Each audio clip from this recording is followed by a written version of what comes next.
Ni me acuerdo. Valdivia sobre la metodología, ¿no es cierto?, del examen. Ahora no se va a desarrollar ocultación. Todas las cuestiones generales que le habló el doctor Valdivia es lo que... Todavía no hemos llegado con Valdivia. ¿Ah? Todavía no se ha... Ah, ¿no han hecho? Ah, ya. Entonces hay que agradecer. Bien. Cuando... Es para todo, ¿no? Para todo. Para todo. La infección, palpación, percusión y ocultación, para todo eso. El paciente debe estar en un lugar, dicen los libros, adecuado, donde no haya ruido, etcétera, etcétera. Que esté frente a la luz del día. Eso no ocurre pues, generalmente, porque a veces en los distintos servicios no hay la comodidad suficiente para hacerlo, pero así debe ser, ¿no? Cuando uno examina al paciente, esto lo va a decir rápidamente porque el doctor Valdivia tiene que decir. Uno examina así, parte anterior, posterior y lateral. Siempre pensando en lóbulo medio, parte lateral y anterior. El lóbulo medio se proyecta acá y acá. Entonces para la inspección, para auscultación. Pase ahí al...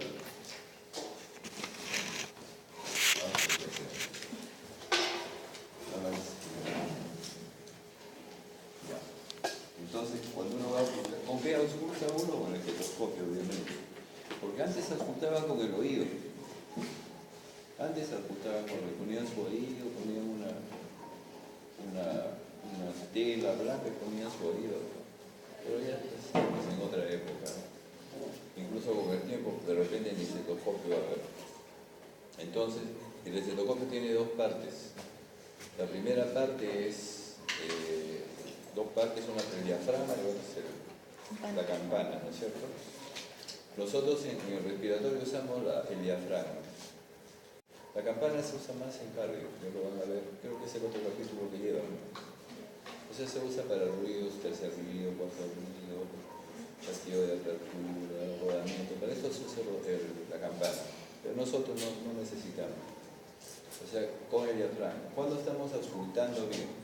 Cuando nosotros presionamos y deja una ligera muesca del estetoscopio en la piel. Ahí estamos examinando bien. Si presionamos mucho, no es adecuado. Si dejamos de presionar, tampoco es adecuado. Porque ustedes pueden encontrar ruidos, tal vez que piensen ustedes de que puedan ser sobreagregados y no lo son. No. Entonces, ¿cómo debemos auscultar? Ya le dije anterior, posterior y lateral derecho, sobre todo, no significa no examinar el lado izquierdo. Entonces examina de arriba hacia abajo, ¿ya? O sea, así, en esta forma. Como están ustedes aprendiendo, háganlo así. Y después acá también así. Y lo hacen comparativo. Unilateral, comparativo. Unilateral, comparativo. Es importante, ustedes están aprendiendo. Nosotros podemos obviar, pero ustedes no están en esa capacidad, ¿no? Entonces siempre de arriba hacia abajo, examen. Luego, primero un lado, luego el otro, es lo que les acabo de decir, después se comparan. Comparar lugares y quiero comentarles algo que es anatómico y que puede modificar. Es en la parte posterior, en el tercio medio, se puede decir, de la parte posterior. Cuando ustedes colocan el estetoscopio en el lado derecho, todo se siente más, todo, más que en el lado izquierdo. Eso no es patológico. Cuando se sube y cuando se baja, ya es igual. Y la razón es anatómica, de repente ustedes lo saben. Cuando ustedes ya varias preguntas les he hecho de anatomía y he visto que no han hecho también su anatomía topográfica. A ver si ahora me hacen pensar diferente. ¿Por qué sucedería? ¿Cómo es la anatomía en ese lado? El bronquio, pregunto del bronquio específicamente. ¿Ah? ¿Hay alguna diferencia, no? ¿O son iguales los dos bronquios? Uno es más que diámetro. ¿Qué pasa con el calibre? Es mayor en el derecho, sí. En el derecho el calibre es mayor. ¿Y qué más? El derecho es más corto. Eso hace que todos los datos semiológicos de la ocultación sean mayores acá, pero no es anormal. No es anormal. Es importante saber eso para no confundirse, ¿no? Entonces, muchas veces es bueno examinar un normal entre ustedes. Bueno, entonces estamos ahí. Cuando se ausculta así, primero ruido, después otros ruidos y voz auscultar. Ese es el orden, esta es la metodología de Rizal. No se olviden, siempre sigan esta metodología. Y cuando presentan los chicos historias clínicas, los presentan en un desorden terrible, que ellos mismos se confunden cuando quieren interpretar al final el síndrome. Van primero por lo vertical. O sea, están pues obviando varias partes del examen auscultatorio. Seguimos, ¿no? Es el de los dos. Entonces, es para ver lo del murmullo. Sí, él pone así. ¿El murmullo de dónde se produce? Alrededor. ¿Cómo se siente? Timbre dulce. Inspiración es más audible que la expiración. Y la relación inspiración es 3:1. ¿No? O sea, lo que se quiere decir es que la inspiración está todo el tiempo y la expiración solamente está en 2/3 partes, la expiración. ¿Ya? La expiración, 2/3. O sea, si ustedes colocan el estetoscopio es así. ¿Han traído el estetoscopio o no? Porque ustedes hacen semiología respiratoria sin estetoscopio, no lo pueden.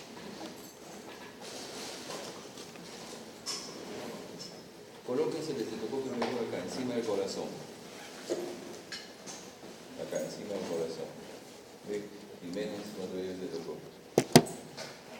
No traía el estetoscopio. Pónganse el estetoscopio acá. Lado izquierdo. Encima del corazón, no muy arriba. No muy arriba. Acá, en esta parte, ¿eh? Sino que quiero en un lugar donde puedan escucharlo mejor. Respiren.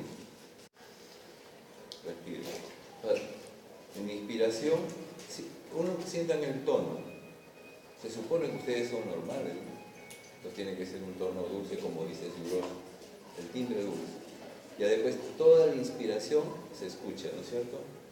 Y la expiración, la última partecita no se escucha. Eso es normal. Ahora, si yo les digo que el murmullo vesicular es timbre dulce, ¿qué significa timbre dulce? Si no lo escuchan ustedes. O sea, lo que ustedes sienten en ustedes es el timbre dulce. Lógicamente eso va a cambiar en cierta patología, por ejemplo, respiración ruda, ¿no? Como si estuviera roncando el paciente. Bien. Después vamos a pasar nuevamente a usar los estetoscopios. Pasamos, ¿no? Pasamos, ya. Esto es para hacer la diferenciación con esto, la respiración bronquial. Colóquese el estetoscopio acá, supraesternal, en la zona super, y respiren. Y van a encontrar así, miren, el timbre cambia, no es áspero ya, es diferente al murmullo, ¿no? Tono elevado. Ahí está la respiración, toda prolongada, es una diferencia con el murmullo que es una parte, ¿no? Y después, entre inspiración y expiración hay una pausa.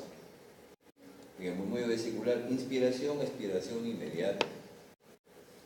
¿Se dan cuenta? Si ustedes escuchan esto que han escuchado acá, aquí es patológico.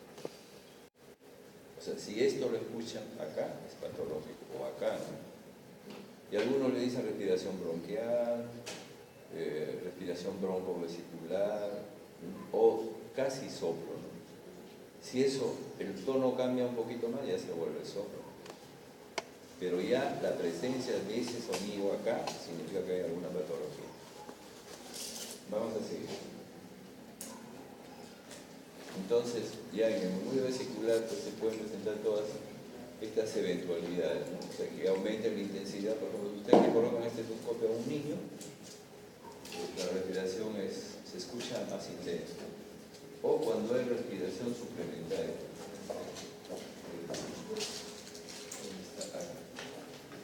Por ejemplo, miren.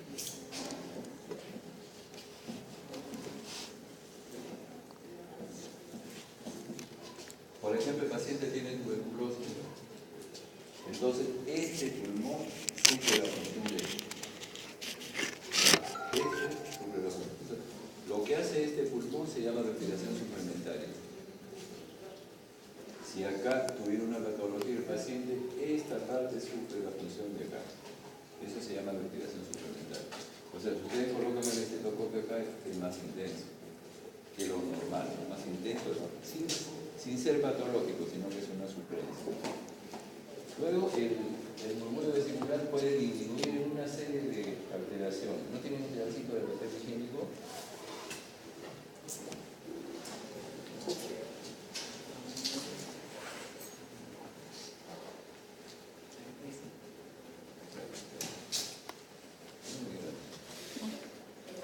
Solo para borrar. Ahí.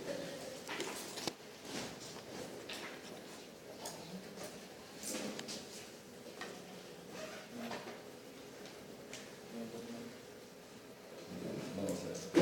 Entonces, miren, la alteración del murmullo vesicular puede ser en menos. Acá dice cuando hay condensación. Vamos a ver. Por ejemplo, estoy escribiendo bien su hoja. Es nuevo. ¿Ah? Bueno, pongamos que acá haya una patología. Una patología X acá, en esta parte. No pasa en muy, simplemente no pasa. Entonces, ¿de qué va a depender esto? De la extensión de esta condensación. Cuando hablo de condensación, la condensación es súper amplia, ¿no? Una serie de entidades lo pueden producir. Todo depende de la extensión y de la superficialidad de esta presión. Entonces es muy importante, una condensación no pasa muy o pasa poco. No depende de la extensión y de la superficialidad, no se olviden. Ejemplo clásico. Bien. Luego, en calidades. Vamos a hacerlo acá para que se entienda mejor. Ojalá.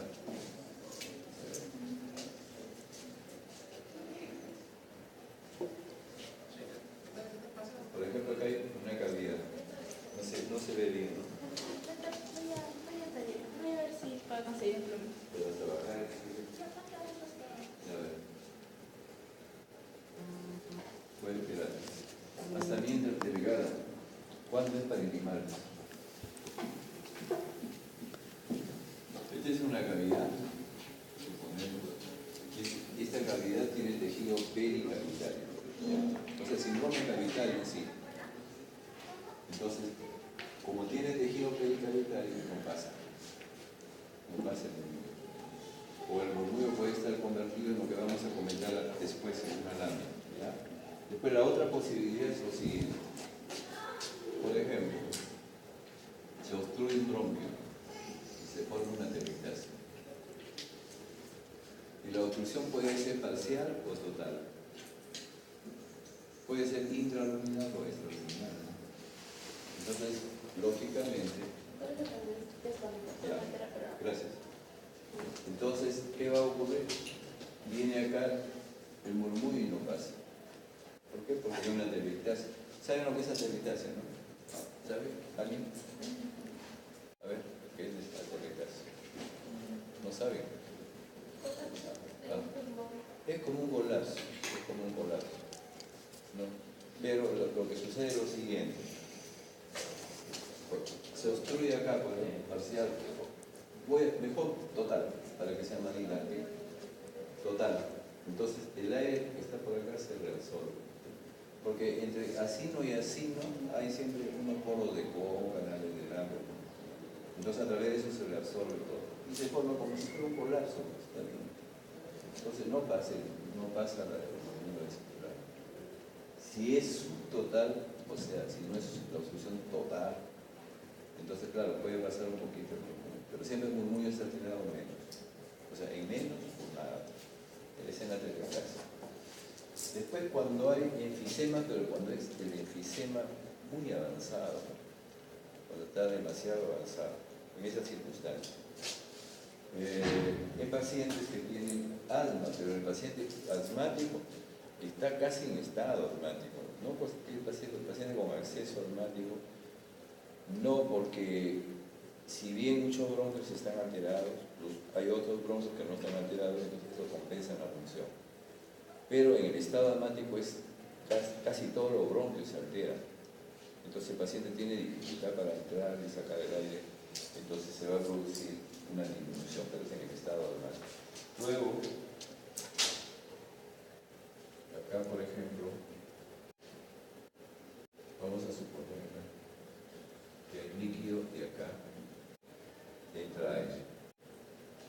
Entonces, la entrada de aire a la pleura, ¿cómo se llama? Pneumotóricos. Correcto. Esta entrada de aire va a ser dos circunstancias. Una como si fuera válvula, que es menos frecuente, y otra que entra y sale. Una, la válvula entra a la pleura, pero no sale al pulmón. Esto se llama neumotoras atención. Pero si hay aire en esta parte, yo coloco mi estetoscopio aquí, obviamente va a estar disminuida porque va a circular. Si hay líquido en la pleura, que se llama derrame pleural, de cualquier forma, yo coloco mi estetoscopio acá y no va a pasar en el medio vesicular. Está abolido, completamente abolido. Gracias. Y luego, en pacientes que son obesos, pero obesidad mórbida, o pacientes que tienen grandes anasarcas. Ustedes saben, anasarca es edema de todo el cuerpo, ¿no es cierto? Entonces en ellos también el murmullo puede pasar. ¿Ya? Vamos así. Ese es un resumen, pasamos ya. Pasamos ya. Creo que pasamos estas obras. ¿Está pasando? Ah, ya. Esto está al revés. Ya les dije, primero murmullo, después soplo, porque soplo es la modificación del murmullo, y después los ruidos agregados. Entonces vamos a hacer ruidos agregados porque está la laringe. Estos son todos los ruidos. Esto no se modifica por nada del mundo, ¿no? O si haya nueva literatura, lo que sea, no se modifica. La semiología pues no cambia mucho, ¿no? La semiología respiratoria. Entonces, todo esto es lo que va a encontrar en su paciente. Entonces, hay sonidos, por ejemplo, de la tráquea que se llama cornaje. Ya cuando hay problemas de inflamación en la tráquea, este cornaje, como que les puedo decir, como si roncara el paciente, pero ustedes lo escuchan a distancia. No se oye mucho, no es tan frecuente de oír. Con decirles de que yo una vez nomás lo he escuchado. En un paciente que tenía artritis reumatoide, que había estenosado, la laringe y todo eso. En ellos encontramos cornaje, pero no es frecuente eso. En los tiempos, sobre todo inspiratorios, lo comparan así, como si fuera el piso de un barco, ¿no? Después los roncos, pero los roncos que provienen de tráquea, que son un poco más graves. Estos roncos son por presencia de inflamación en la tráquea, y se inflama, hay secreciones, y entonces como hay secreciones, ahí nosotros podemos encontrar los roncos. ¿Ya? Y luego estos roncantes que provienen de los bronquios, que igualito, ¿no? Son dos tiempos, ateriominio y de todo. Traduce lo mismo, inflamación de los grandes bronquios, sobre todo, de los grandes roncantes. Bueno, en sí el roncante es casi lo mismo. La diferenciación de roncante de la tráquea con roncante de los grandes bronquios, de los bronquios, no es tan fácil. Nos interesa desde el punto de vista práctico es que estamos frente a un roncante. Entonces podemos decir, tiene un proceso traqueal o una bronquitis el paciente, cuando encontramos ronco. ¿Ya? Es importante eso. Luego, de los bronquios pueden haber sibilantes. El sibilante sí es porque así, creo que les había comentado ya anteriormente, en el paciente con asma o con hiperreactividad bronquial se producía pues un problema inflamatorio en el bronquio, y eso traía como consecuencia edema, secreción filante, espasmo bronquial. Entonces, eso es una obstrucción encima. Como es una obstrucción bronquial, entonces el aire penetra, puede producir un sonido, pero el sonido puede ser fundamentalmente expiratorio. O sea, el sibilante es un silbido, pero sobre todo inspiratorio, pero después está en todos tiempos. este silbido, este sibilante, les hace pensar siempre que están frente a un síndrome obstructivo bronquial. Obstructivo bronquial, no se olvide. El sibilante se puede modificar también. Por ejemplo, si el paciente tose, cuando respira rápido, puede modificarse para volver a reaparecer. Y hay unos sibilantes que son como el piano de un pajarito, ¿no? Que están en los dos tiempos. O sea, son de tono un poco más grave, se puede decir, más grave, mejor dicho. Y estos piantes se presentan cuando hay problemas obstructivos bronquiales de larga data. Por ejemplo, un paciente con EPOC, un paciente que tenía tuberculosis, que afecta de alguna forma el bronquio, en eso se puede presentar piantes. El piante es un sibilante en sí, indica obstrucción, lo que pasa es que es en procesos generalmente crónicos. Ambos se modifican en el ritmo con la tos. Y después hay un sonido, el wheezing, que se nombra en inglés, pero el wheezing es un sibilante pero localizado. No me interesa tanto que sea wheezing, sino un sibilante localizado. Es expiratorio y está localizado, esa es la característica. Se presenta, por ejemplo, cuando hay un tumor que obstruye, mejor dicho, que presiona el bronquio. Un tumor que presiona el bronquio. Entonces en ellos hay un sonido como sibilante expiratorio. Está localizado. Bien. En los bronquios se forman otros sectores que son los subcrepitantes. El subcrepitante siempre produce compromiso bronquial. O sea, se inflama el bronquio, hay abundantes secreciones, y las secreciones entran y salen cuando uno respira y eso produce sonido, como si fuera el burbujeo, ¿no? El burbujeo del oxígeno, pero de varias tonalidades. Puede ser un burbujeo medio grave, leve, moderado, etc. Incluso en su libro Texto de Suros habla, ¿no?, del gran bronquio, pequeño bronquio, mediano. Creo que desde el punto de vista práctico no interesa, para nada, no aprendan esa parte, no les va a servir. Lo que nos interesa nomás es saber que estamos frente a un subcrepitante. Y si estamos frente a un subcrepitante, estamos pensando que el paciente tiene un proceso inflamatorio bronquial. Este paciente tendrá una bronquitis, es posible, por la presencia de subcrepitantes. El subcrepitante se presenta en los dos tiempos, inspiración y expiración. Ya le dije el burbujeo, y cuando el paciente tose, se modifica para reaparecer. Y acá para complicarles un poquito la vida, esos subcrepitantes que son medios finos, a veces se pueden presentar hasta en un solo tiempo, en la inspiración. Entonces, ahí es el problema. Porque ustedes dicen, ¿este es un crepitante o un subcrepitante? Pero ustedes al paciente le dicen que tosa, se modifica de subcrepitante, no es crepitante. Hacerlo toser al paciente es importante cuando tengan duda. Cuando es obvio, creo que no hay necesidad.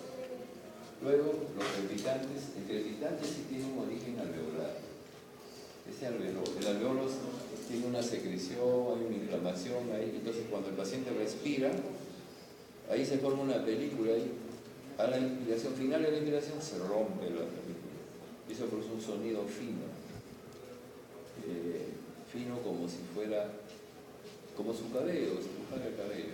Ustedes pueden hacerlo, yo ya no. Evidentemente aprendí el crepitante antes.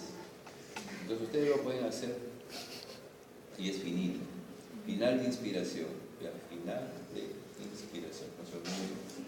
Este crepitante no se modifica con la tos, no se modifica. O sea, inspiratorio, pero no se modifica.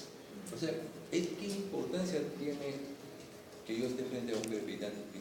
Yo me imagino que ese paciente tiene un problema parenquimal, que está comprometiendo el alveolo. El ejemplo clásico es la neumonía, ¿cierto? Es el ejemplo clásico. Después, por ejemplo, los pacientes que tienen edema, insuficiencia cardíaca, donde hay congestión, etc., entonces también van a encontrar crepitación. Y este sonido es otro es velcro. El velcro es una crepitación. El velcro es una crepitación. Es casi como el crepitante, pero de un tono súper alto. lo van a encontrar a cada momento sus pacientes. O sea, un paciente, por ejemplo, que tuvo tuberculosis y ya queda con una fibrosis secuelar, es muy frecuente, eso lo van a ver en los pacientes. Entonces ahí van a encontrar este sonido, con mucha frecuencia. Dos tiempos, como un crepitante, pero de alta tonalidad. En los dos tiempos. El velcro es igual a fibrosis. Y algunos dicen que le ponen el nombre de velcro cuando dicen fibrosis, idiopática, etc. Pero fibrosis, mejor de fibrosis. ¿Se modifica con la tos? No se modifica. Y luego el otro sonido también agregado es el frote pleural. ¿Ya? El frote pleural. Las pleuras, ¿dónde se ponen en contacto más? ¿En qué parte del tórax? ¿En qué zona? ¿Dónde están más en contacto? ¿Adelante, atrás, arriba, abajo? Abajo. La base. ¿Abajo dónde? Base del pulmón. ¿Ah? La base del pulmón. ¿Ah? Base del pulmón. En la base del pulmón, ¿pero dónde? ¿Adelante o atrás? Atrás. Atrás, sí. O sea, casi pegado en la base del pulmón, casi pegado a la columna. Ahí están las pleuras. Entonces, para que se presente el frote pleural es necesario que se inflame la pleura. Y es necesario que las pleuras se froten, ¿no? Se froten, por eso que se llama frote pleural. Entonces ustedes no busquen pues frotes por acá, no para nada. Busquen por acá los frotes, ¿no es cierto? Ahí lo van a encontrar. Si alguien le dice por acá que es un frote, no es. ¿No? Entonces, está en los dos tiempos, es inspiratorio, predominante, y no se modifica con la tos. El problema sería cuando uno quiere diferenciar un frote de un sucrepitante. Porque el sucrepitante suena también así, pero es en los dos tiempos, y acá también es en los dos tiempos. Entonces, una forma de poder diferenciar es, uno coloca en este topo y presiona, si aumenta el sonido es un frote. Este se modifica con la tos y el sucrepitante no, y el crepitante ya saben que no se modifica con la tos, pero es un solo tiempo inspiratorio. Esto lo comparan como si frotaran un cuero, ¿no? El frote pleural, como frotar un cuero. Y ahora si pasamos al otro que dice pulmonar, pero creo que dice sí. Ahí estamos. Entonces decíamos murmullo vesicular y soplos, ¿no? Esto es lo que debimos decir en la lámina anterior. Y después ruidos cargados. Entonces los soplos, estos son los soplos conocidos. De los cuatro, el más frecuente es el plural. ¿Y por qué? Porque las condiciones no son tan exquisitas para que haya soplos plurales. Entonces la onomatopeya que he dicho es así. Esa es la onomatopeya. Pero en los dos tiempos. Ya, en los dos tiempos. Es casi una respiración brónquica, esa que he escuchado, pero de un tono más bajito, pero continuo. No tiene espacio. De inspiración y expiración. Es muy parecido. Dos tiempos, como verán ustedes. Y todo esto es lo que dice pues, la teoría, ¿no? La cuestión es escucharlo. ¿No? Eso es lo importante. Entonces, para que haya un soplo tubario, tiene que haber siempre condensación. Y tiene que haber requisitos. Ahora vamos por acá.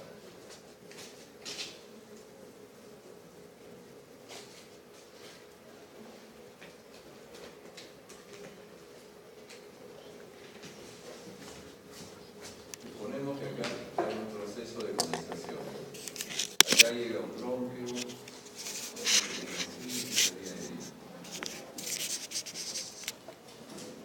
Para que haya soplo tubario tiene que haber condensación. Pero la condensación tiene que tener características especiales. O sea, tiene que ser amplia y tiene que ser superficial. Porque cuando es superficial, ahí llegan los pequeños bronquios. O sea, los pequeños bronquios de 4 milímetros llegan a la superficie. No están adentro, llegan a la superficie. Por eso que tiene que ser superficial. No debe ser profundo. Entonces solo así, y esa vía tiene que ser obviamente permeable. Solo así encuentran ustedes un soplo tubario. ¿Está bien? Está claro, ¿no es cierto? Ejemplo clásico.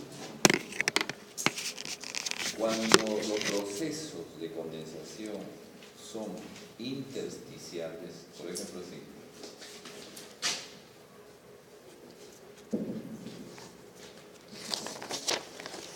Esto le da un soplo tubario. Que les llaman también neumonía, ¿no? Neumonía por agentes atípicos, por ejemplo. Micoplasma, clamidia, etc. Y legionela también en Perú, ¿no? O virus, los virus. Eso no dan soplos. Lo que dan soplos son las condensaciones por bacterias. El ejemplo clásico es el neumococo, que da el 90% de neumonía, 80-90%.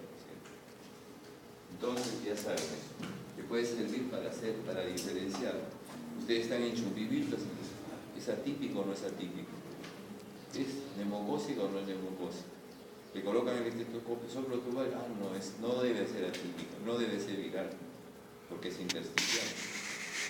Ya casi que se hace el diagnóstico. Entonces ustedes hacen el tratamiento empírico dirigido a una neumonía posiblemente bacteriana y posiblemente con frecuencia.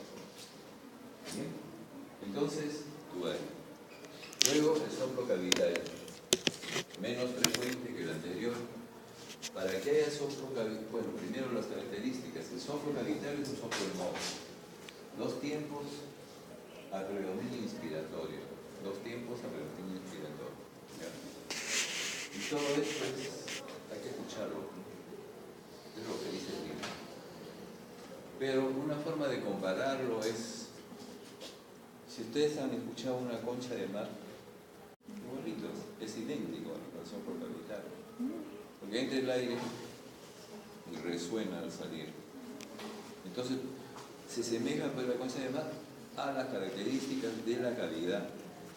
Entonces, para que haya un soplo cavitario es necesario que haya una cavidad, ¿no? Esta cavidad tiene que estar rodeada por tejido pericavitario. La cavidad tiene que estar libre, tiene que ser lisa, libre, no debe tener ningún contenido.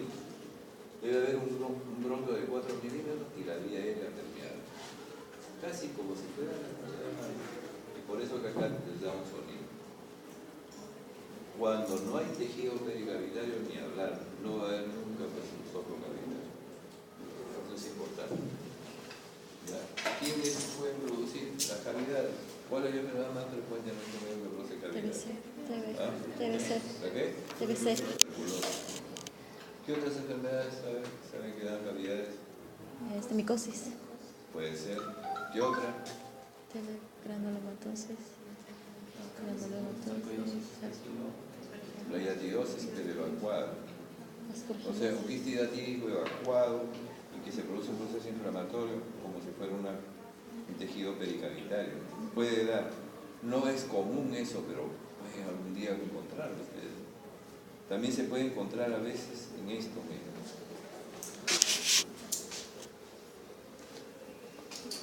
Saben ustedes que las bronquiectasias son muy frecuentes en nuestro medio, como consecuencia de una secuela de TB. Como hay TB, bronquiectasia de cualquier cantidad, y la mayor parte de pacientes que vienen con hemoptisis acá es por bronquiectasia.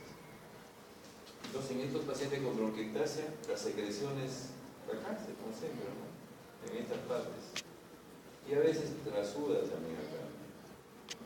Entonces ya, o sea, esta es la bronquiectasia sacular, porque hay una que es cilíndrica. La cilíndrica es así. Esta es la más frecuente, esta es la que vemos más. Entonces en ella se puede producir como una especie así de cavidad. Y en el paciente puede haber un soplo. Ojalá lo encuentren ustedes, yo nunca lo he encontrado. Pero les digo que sí se puede producir. Están en la literatura, no alguien lo mostró. Bien, el otro soplo es el soplo pleural. El soplo pleural más difícil de encontrar. Es un soplo en E, es un soplo expiratorio, bien suavecito. O sea, el soplo tubario tiene un tono más alto. 2 tiempos, ya les dije. Pero acá no es expiratorio y suavecito es este soplo. Lógico, encontrar un soplo pleural es igual a derrame pleural, con cierta característica. Estas son las características que dicen. Entonces, para que haya soplo pleural, ¿qué debe haber derrame? Vamos a destacar esta parte. Y acá. Así, más o menos. Bien, entonces, el derrame debe existir un derrame moderado. O sea, un derrame masivo y un derrame que tenga escasa cantidad de líquido no da soplo. Es importante. Y tiene que tener las características siguientes: vía aérea permeable. Vía aérea permeable. Un bronquio que llegue de 4 milímetros y acá que haya como una cierta condensación en esta parte. Y el derrame. O sea, que el derrame de repente esté condicionando cierta condensación. No lo va a encontrar esta parte en el libro. Pero tiene que haber, para que se modifique acá el murmullo, aquí y después con el derrame. O sea, tiene muchas condiciones, muchos requisitos para que se produzca soplo. Pero por eso que no es tan frecuente. ¿En qué le vamos a encontrar? En los derrames. ¿En qué tipo de derrames? A ver si sabe algo. De repente ya vio algún paciente, ya le dijeron, todavía. Nada, ya bueno. Entonces, ¿por qué es importante semiológicamente? Bueno, ustedes son médicos que están formando para Perú, no para Estados Unidos, ¿no? Y algunos seguro se irán a Estados Unidos y ya no vuelven. Pero si ustedes están ejerciendo la medicina acá y tienen que ir a hacer su seguro, puede ser que vayan a un sitio pero que no haya placa de doctora para nada. Y ahí tienen un paciente que tiene un derrame pleural. Y si a ese paciente usted escucha un soplo pleural, ya pueden decir que ese derrame pleural es inflamatorio. Porque los derrames no inflamatorios, por ejemplo, insuficiencia cardíaca, insuficiencia renal aguda, insuficiencia renal crónica, o todas los derrames que son como consecuencia de alteraciones de presión oncótica. No come el paciente, pierde mucho las proteínas por el intestino, por el riñón, o no se forma en el hígado, porque tiene una enfermedad crónica del hígado. Esos derrames no dan soplo, porque no son inflamatorios. Tiene que ser inflamatorio. Si ustedes encuentran soplo, dicen, este es un derrame inflamatorio. ¿Cuáles son las enfermedades en nuestro medio que producen derrame con más frecuencia inflamatoria? Las neoplasias y los virus. Si leen su libro de medicina interna también dice casi lo mismo. Y acá en nuestro medio la tuberculosis es la causa más frecuente. Entonces es importante desde el punto de vista semiológico encontrar un soplo. Sobre todo para, tal vez en algún momento ustedes no tengan la posibilidad de tener los medios diagnósticos, ¿no? Para poder hacer diagnóstico. Y por último, el soplo anfórico. El soplo anfórico es un soplo de dos tiempos, es todo lo que dice. Pero acá lo básico en el soplo anfórico, lo básico es que tiene un sonido metálico. Ustedes ahora, seguro con el campeonato mundial, lo van a practicar a cada momento. Soplar botellas vacías, no sé de qué. Cuando soplan ustedes una botella vacía, ¿cómo suena? Un sonido metálico. Igualito ese soplo anfórico, idéntico. O sea, ese sonido metálico. Que todo lo demás es de escuchar. Y si soplan una botella es igualito.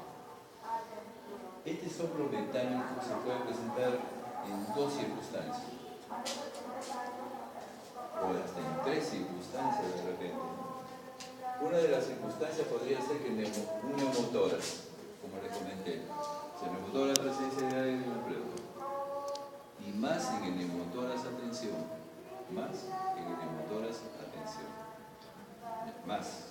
pero puede encontrarse el neumotórax que no está atención. La otra opción es que esta cavidad sea un síndrome cavitario. Me olvidé de decirles que la cavidad para el soplo cavitario es necesario que sea 4 centímetros. En este caso, para el soplo anfórico debe ser más de 6 centímetros. Más de 6 centímetros. Con todas las características de este síndrome cavitario para el soplo cavitario. O sea, todas las características, pero la cavidad más de 6. Y después hay otra circunstancia que dice está en su gloso, yo lo leí, pero nunca lo escuché. Pero con un grupo de ustedes estuvimos escuchando a un paciente que tenía bronquiectasia. Y ese paciente con bronquiectasia tenía un soplo afónico. Yo lo he escuchado una sola vez en mi vida. Yo pensaba que de repente no lo iba a escuchar o hasta dudaba por lo que había puesto su voz, pero sí se puede producir soplo afónico. Ya, pero eso es opcional. Ya ustedes saben que ustedes aprenden lo más frecuente, lo infrecuente, bueno, lo van a pensar, pero no como primera posibilidad, porque no van a fallar siempre. Entonces, estos son los soplos tubarios, cavitarios, pleural y afónico que van a encontrar ustedes. Vamos a pasar al siguiente. Seguimos, ese es su próximo. Seguimos. Y acá la última acá. Estábamos haciendo recopilación. La metodología del examen respiratorio es murmullo vesicular con todas sus características, sus tiempos, si está, no está, si está aumentado o disminuido. 2. Soplos. ¿Por qué? Porque el soplo es la modificación del murmullo vesicular. O sea, cuando ustedes encuentran un soplo, ya no ponen murmullo pues en esa zona. No van a colocar soplo tubario, soplo cavitario, soplo no sé cuánto. Ya no colocan que existe murmullo ahí, porque se ha modificado. Y luego los ruidos agregados y al final la transmisión de la voz. A ver, se colocan todos su estetoscopio en el mismo sitio que les dije hace un rato.